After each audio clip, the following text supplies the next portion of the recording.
नमस्ते मित्रों, हम बात करेंगे शंकराचार्य जी के विषय में।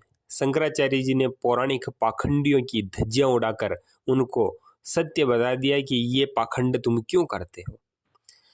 आपके सामने वेंकटेश्वर प्रेस बंबई से संवत 1969 विक्रमी को प्रकाशित स्वामी शंकराचार्य जी के जीवन चरित्र से प्रमाण दे रहा हूं। शंकराचार्य जी के जीवन चरित्र से इतनी जबरदस्त बात बताई है कि पाखंडियों को विचार करना चाहिए कि आप ऐसे गपोड़े शंकराचार्य जी के नाम से मारते हो कि उन्होंने मूर्ति पूजा प्रारंभ करवाई। और कुछ लोग तो ऐसा भी कहते हैं कि 4 धाम शंकराचार्य जी द्वारा स्थापित है, पर ये गपोड़े हैं। उन्होंने शंकराचार्य जी ने मूर्ति पूजा का समर्थन नहीं किया, अभी तो मूर्ति पूजा का खंडन किया। आपके सामने प्रस्तुत है। फिर एक दिन गोरखनाथ के अनुयायी शंकर जी के पास आकर अपने मत की प्रशंसा करने लगे। शंकर जी कहने लगे कि गोरखनाथ जी योगी थे, उनके बनाए ग्रंथों में मांस मदिरा आदि का प्रयोग का निषेध किया है। कान फड़वाने से मनुष्य अंगहीन हो जाता है, फलतः शुभ कर्मों में भाग लेना उसका अधिकार नहीं रहता। तुम लोगों ने भ्रष्टाचार करके योग को कलंकित कर दिया है।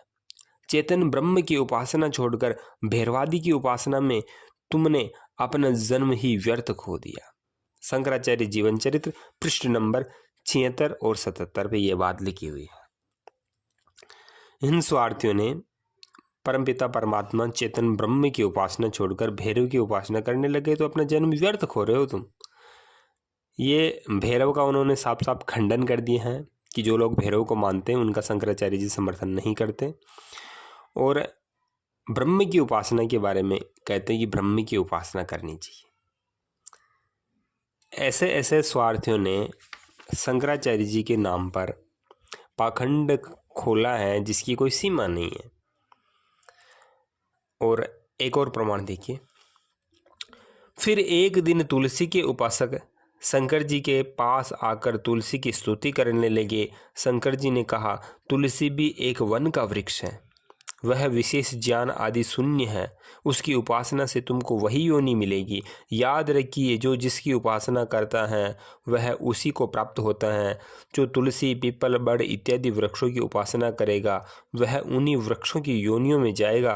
शंकराचार्य जीवन चरित्र पृष्ठ नंबर 75 और 76 पर यह बात लिखी हुई है। एक और प्रमाण देख लीजिए। एक बार शंकर जी कर्नाटक देश के अंतमूल नामक ग्राम में गए। वहां के ब्राह्मण ने आकर कहा कि हम मल्लारी की देवी के उपासक हैं।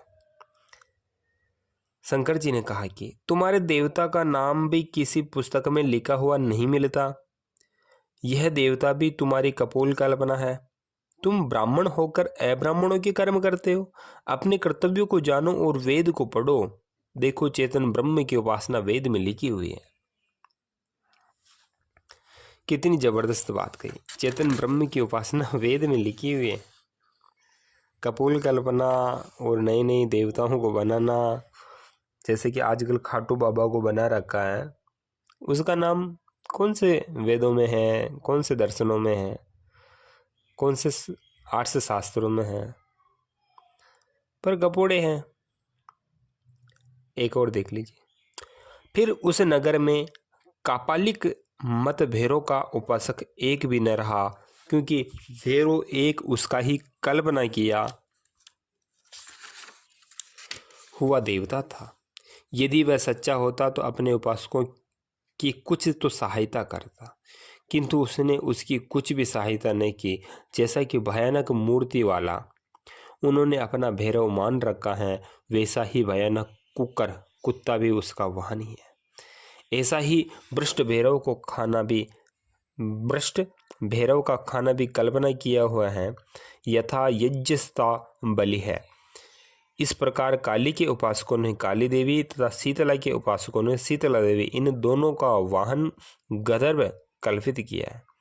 इसी वास्ते इनका मत वेद विरुद्ध है। शंकराचार्य जीवन चरित्र पृष्ठ नंबर 60। आपका अपना YouTube चैनल है और इन स्वार्थियों ने अपना खुद का मतबंध संप्रदाय खोल के अपनी दुकानें खोल रखी हैं और लोगों को मूर्ख बना रहे हैं। सत्य को जानो। वेद सब सत्य विद्याओं का ग्रंथ है। वेदों की ओर लौटना चाहिए हमें। और जितना हम प्रयास करें उतना हमें ऋषियों के ग्रंथों की ओर बढ़ना चाहिए। आपका अपना यूट्यूब चैनल। धन्यवाद जी।